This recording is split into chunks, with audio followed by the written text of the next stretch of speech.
One of my mentors once said to me that you should figure out what you want to do in your 20s, get good at it in your 30s, and then make money in your 40s. Now, he didn't necessarily mean that completely literally, of course, but there's a couple of really profound points within that. It took me a while to actually sort of become aware of what he really meant by that. And I think the first one is clearly about priorities.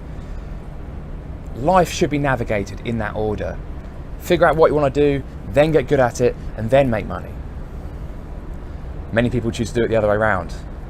They chase the money, they don't even have any clue what they actually want to do with themselves. So the first point out of that is really about the order, the priority. If you don't know what you want to do yet, then your top priority is to figure that out. Forget about everything else. That is number one priority, especially in the world as it's configured today. But the second really profound point out of that is just the idea of time, how long things take and how quickly as well things can be done, depending on your perspective.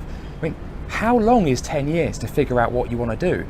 It's a very generous amount of time, especially with the tools available to help you discover who you are. And then as a result of that, what it is you really want, and out the back of that, how you as an individual can actually then go and get it. How long is a decade to get good at something? Pretty long. You know, if you really dedicate to something, you can put in 10,000 hours in far fewer, just a matter of a few years. It doesn't need to necessarily be 10 years. Bear in mind, you're making money all the time, right? But it's, in my view, far better to learn how to survive doing something you love and forget about trying to make loads of money doing something you hate. Thrive doing something you love by first learning how to survive doing what you love. So 10 years to get really good at something is arguably a very generous amount of time to become world class. How long is 10 years with which to make money? Well, if you're world class at something, that's a very long time as well. You could be making millions every year if you're at that level in your pursuit, in your industry, in your micro niche, in the thing that makes you fill up with passion. And so that's a lot of money you can make in 10 years. If you're good at something, if you're that good at something, that passionate about something, that's an awful lot of money you could make in those 10 years. 10 years out of maybe 80, 90, 100 plus that most of us are probably going to be alive. And what's that? 20s, 30s, 40s, that's only 30 years.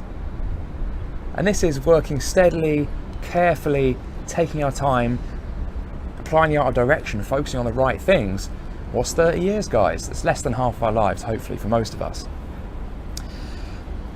And so, as I took that nugget away from me, I realised he doesn't necessarily mean that literally, but there's two really profound pieces of wisdom in that it's really about priorities, the order of focus, and secondly, it's about the time scales involved, in that even if we take our time, we still have plenty of time because we focused on the right things.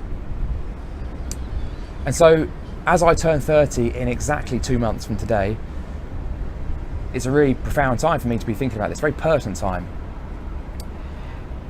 Because 30 feels like a big one for me. I think for everybody, 30 is probably in some ways the most significant feeling birthday as of yet. Hey look guys, I'll be the first one to say, drop your storyline. There's nothing significant about it other than the significance we attach to it. The feeling it gives me is, I guess I'm definitely an adult now. I don't think I'm uncommon in feeling that way. But like with every perception of something negative in this world, there's always a positive that comes with it as well. So whilst I have this kind of sense of thinking, I know what I want to do now, and now I better get really good at it, and I better go out there and make an impact. At the same time comes this intense liberation. Turning 30 can seem like a great stimulus, a great reminder to take stock of everything you've learned to date. Look at the themes that underpin all that, and then think, okay, now is the time to double down on whatever I'm about, whatever my message is, whatever unifies all my experiences to date, whatever capitalizes on the unique set of experiences that I've had, and therefore the value that I can deliver. So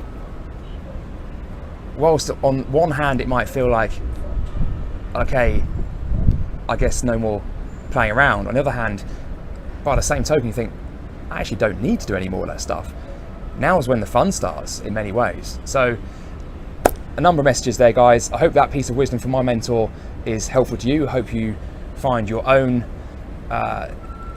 value in that, your own usefulness in that. And at the same time, I hope I've incited some thought around age and how it's actually largely a good thing as well. So I hope that was useful, guys. I shall chat to you next time.